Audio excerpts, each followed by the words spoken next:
హరే కృష్ణ అండి. శ్రీమన్నారాయణీయము 39వ దశకము యోగమాయ నయన వర్ణనము 3వ రాగం.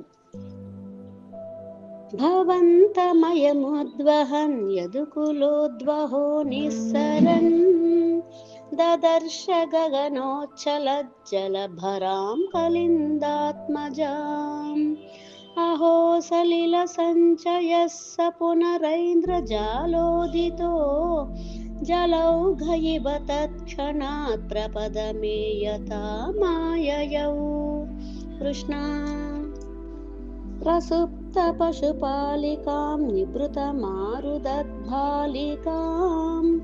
అపావృత కవాటికాం పశుపవాటికామావిశన్ భవంతమయమర్పయన్ ప్రసవతల్పకే తత్పదాద్ వహన్ కపటకన్యకాం స్వపురమాగతో వేగతః. కృష్ణ తతస్త్వదనుజారవక్షపితనిద్రవేగద్రవద్ భటోత్కర నివేదిత ప్రసవ వార్తయైవార్తిమాన్ విముక్త చికురోత్కరస్త్వరితమాపతన్ భోజరాట్ అతుష్ట ఇవ దృష్టవాన్ భగినికాకరే కన్యకాం. కృష్ణ ధ్రువం కపటశాలినో మధుహరస్య మాయా భవేత్ సావితి కిశోరికాం భగినికాకరాలింగితాం ద్విపో నళినికాంతరాదివ మృణాలికామాక్షిపన్ అయం త్వదనుజామజాముపలపట్టకే పిష్టవాన్. కృష్ణ తతో భవదుపాసకో ఝటితి మృత్యుపాశాదివా ప్రముచ్యతరసైవ సా సమధిరూఢరూపాంతరా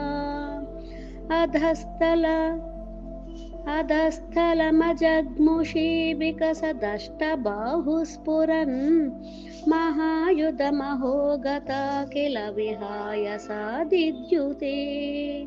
కృష్ణ దృశం సతరకం సతే కిము మయా వినిష్పిష్టయా బభూవ భవదంతః క్వచన చింత్యతాం తే హితం ఇతి త్వదనుజా విభో కలముదూర్యతం జగ్ముషీ మరుద్గణపణాయిత భువి చ మందిరాణ్యేయుషీ.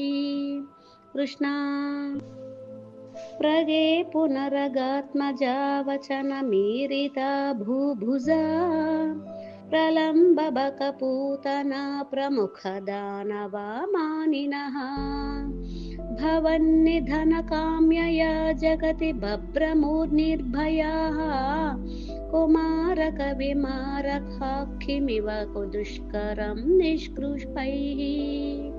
కృష్ణ తతః పశుపమందిరే త్వయి ముకుందనంద ప్రియా ప్రసూతిశయనే శయే రుదతి కించదం చత్పదే